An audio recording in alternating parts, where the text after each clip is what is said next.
Hi friends, welcome back to tasty recipes. ఈరోజు summer special Rasna తయారీ విధానం చూద్దాము. తయారు చేసుకోవడం కూడా చాలా తేలికండి. ఒక్క 10 నిమిషాల్లో మనం రస్నా తయారు చేసేసుకోవచ్చు. సమ్మర్లో ఇంటికి ఎవరన్నా వచ్చినప్పుడు ఇలా రస్నా ఇచ్చి చూడండి, చాలా హ్యాపీగా ఉంటుంది. రస్నా తయారీ విధానం చూద్దాము. రస్నా తయారు చేయడం కోసం ముందుగా దీనిలోకి 5 కప్పుల వరకు పంచదారని తీసుకోవాలి. తర్వాత 6 కప్పులు నీళ్లు వేసుకోవాలి.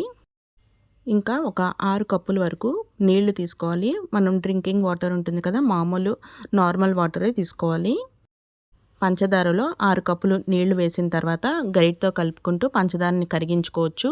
అలా అయితే ఎక్కువ టైం పడుతుంది కాబట్టి ఒకసారి పొయ్యి మీద పెట్టాము అనుకోండి, కొంచెం వేడికి త్వరగా కరిగిపోతుంది. స్టవ్ని మీడియం ఫ్లేమ్లో పెట్టుకుని పంచదారని గరిటతో కలుపుకుంటూ కరిగించుకుంటూ ఉండాలి. మధ్య మధ్యలో ఇలా గరిటతో కలుపుకుంటూ ఉంటే మనకి గడ్డలాగా కట్టకుండా ఉంటుంది.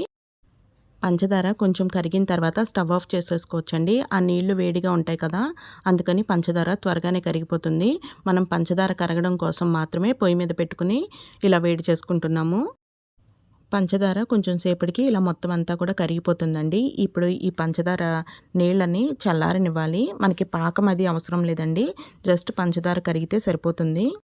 పంచదార నీళ్ళు చల్లారిన తర్వాత రస్నా ప్యాకెట్ తీసుకోవాలి. దీంట్లో పౌడర్ ఒకటి, ఇంకా కొంచెం లిక్విడ్ లాంటి ప్యాకెట్ ఒకటి ఉంటుంది. 2 ప్యాకెట్స్ ఉంటాయండి. 2 కూడా మనం తీసుకున్న ఈ పంచదార నీళ్ళకి సరిపోతాయి. ఈరోజు మనం తయారు చేసుకునే ఈ రస్నా 32 గ్లాసుల వరకు అవుతాయి. రస్నా ప్యాకెట్లో 2 ప్యాకెట్స్ ఉంటాయి కదండి, అందులో ఒక ప్యాకెట్లో పౌడర్ ఉంటుంది కదా. ముందు పౌడర్ ఉన్న ప్యాకెట్ని కట్ చేసుకుని ఆ పౌడర్ని ఈ పంచదార నీళ్ళల్లో వేసేసుకోవాలి. ఒక్కసారి ఇలా గరిటతో కలిపేసుకుని ఇంకొక ప్యాకెట్లో కొంచెం లిక్విడ్ లాగా ఉంటుంది, ఆ లిక్విడ్ని కూడా దీంట్లో వేసేసుకుని కలిపేసుకోవాలి. కలుపుతుంటేనే మ్యాంగో ఫ్లేవర్ చాలా బాగా తెలుస్తుంది. ఈ పౌడరు లిక్విడ్ అంతా కూడా ఈ నీళ్ళల్లో, పంచదార నీళ్ళల్లో బాగా కలిసిన తర్వాత ఒకసారి వడకెట్టేసుకోవాలి. ఇలా మొత్తం కలుపుకున్న తర్వాత ఇలా వడకెట్టేసుకుంటే మనకి రస్నా రెడీ అయిపోయినట్టే. ఇలా తయారు చేసుకున్న ఈ రస్నాన్ని కడిగి శుభ్రంగా ఆరబెట్టుకున్న గాజు సీసాలో స్టోర్ చేసుకోవచ్చు. ఫ్రిడ్జ్లో అది పెట్టాల్సిన అవసరం లేదండి. ఇలా గాజు సీసాలో స్టోర్ చేసుకున్న తర్వాత మూత పెట్టేసుకుని పక్కన ఉంచేసుకోవచ్చు అండి. ఎప్పుడు కావాలంటే అప్పుడు. ఒక గ్లాసు ఈ రస్నా తీసుకున్నాము అంటే 3 గ్లాసులు చల్లటి నీళ్లు తీసుకోవచ్చు. ఈరోజు మనం తయారు చేసుకున్న ఈ రస్నాతో 32 గ్లాసుల వరకు రస్నా తయారవుతుందండి.